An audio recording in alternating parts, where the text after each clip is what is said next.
The October 7th attack by Hamas on Israel sparked a chain of events that have seen the Middle East completely transformed.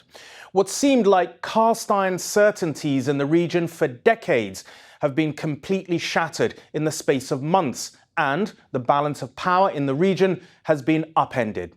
So, as the ceasefire in Gaza holds for the moment, what's the current state of play, and how does one make sense of the new Middle East? The last year has seen seismic changes to what's known as the axis of resistance. This strategy was formed by Iran in order to put together a coalition of Iranian-sponsored groups. Their aim to counter American and Israeli power and stop the normalization of relations between Israel and the Arab world, known as the Abraham Accords. This so-called axis of resistance includes Hamas in Gaza, Hezbollah in Lebanon, and the former Syrian government of Bashar al-Assad. Until October the 7th, the consensus within Israel was to manage this standoff with Iran's regional allies without being drawn into a wider war. October the 7th smashed that consensus within Israel. And ever since that day and the subsequent war between Israel and Hamas in Gaza, Iran's regional coalition has been significantly weakened. First of all, Hamas leader Yahya al-Sinwar and the senior leadership of the group have been killed. Most spectacularly, the political leader of Hamas, Ismail Haniyeh, who was assassinated by, we suspect, Israeli agents in a fortified and protected house in the Iranian capital Tehran, something that shocked the Iranian leadership. Secondly, when Hezbollah decided to try to support Hamas by firing rockets into Israel, the Jewish state retaliated massively.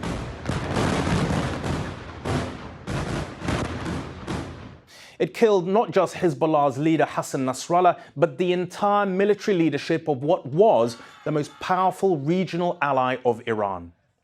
What was most surprising about this was how Israeli intelligence had so penetrated Hezbollah that they planted explosives in pages that Hezbollah used to communicate. But the most significant blow to the network was the fall of President al-Assad's regime in Syria, the only state member of the so-called axis of resistance other than Iran. Syria's strategic geographical position had allowed Iran's influence to span the region and enabled them to supply weapons to their key ally, Hezbollah.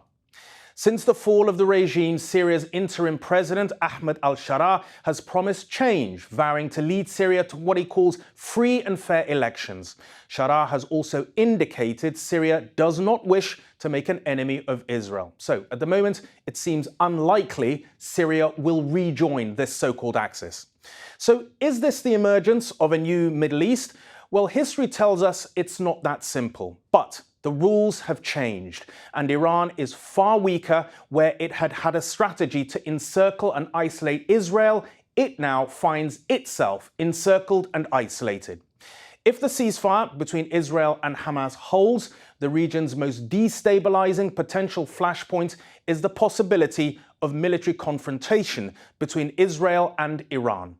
Their exchange of blows in April and October last year demonstrated each government's willingness to engage in direct military actions against perceived threats. Whilst there has been a major shift in the balance of power in the Middle East, the war in Gaza has highlighted the crucial role that US power continues to play in shaping the region's future. That is the great unknown in all of this. Will Donald Trump be a restraining influence on the Israeli government of Benjamin Netanyahu and push for the ceasefire to hold? Or will he support Israel to confront Iran militarily and possibly attack its nuclear facilities? Many in Israel believe that they have never had a better chance to do that than now. But the consequences of a direct attack on nuclear facilities in Iran would take the Middle East into a dangerous new territory.